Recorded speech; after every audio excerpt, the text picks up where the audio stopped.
This is a very important speech and is quoted by many to put forward the point as to what kind of Pakistan Jinnah had in mind. Mostly, the portions of speech are quoted to justify the point of view.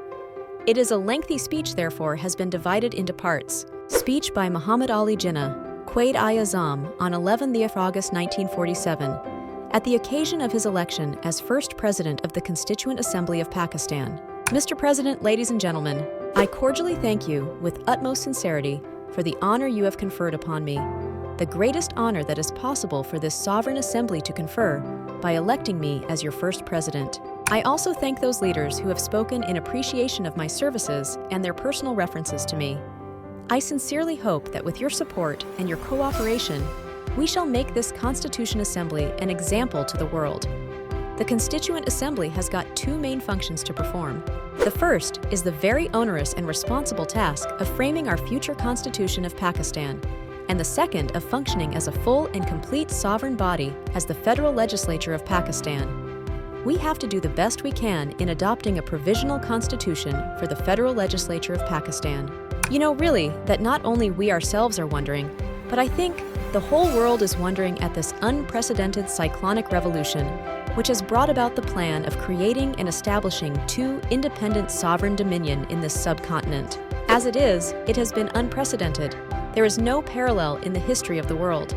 This mighty subcontinent with all kinds of inhabitants has been brought under a plan which is titanic, unknown, unparalleled. And what is very important with regard to it is that we have achieved it peacefully and by means of an evolution of the greatest possible character. Dealing with our first function in this assembly, I cannot make any well-considered pronouncement at this moment, but I shall say a few things as they occur to me. The first and the foremost thing that I would like to emphasize is this. Remember that you are now a sovereign legislative body, and you have all the powers.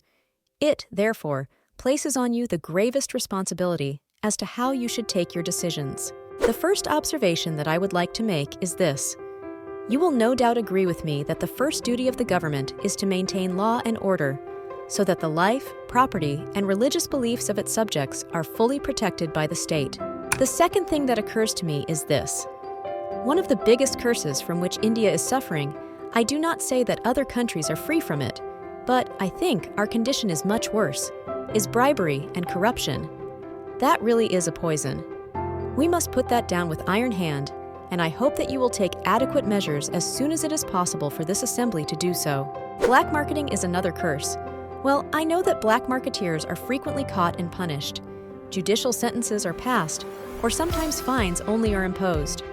Now you have to tackle this monster, which today is colossal crime against society, in our distressed conditions, when we constantly face shortage of food and other essential commodities of life. A citizen who does black marketing commits, I think, a greater crime than the biggest and most grievous of crimes.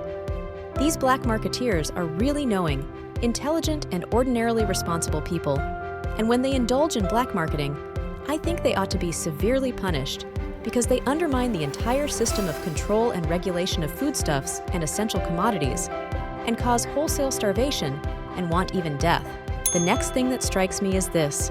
Here again, it is a legacy which has been passed on to us. Along with many other things, good and bad, has arrived this great evil of nepotism and jobbery. This evil must be crushed relentlessly.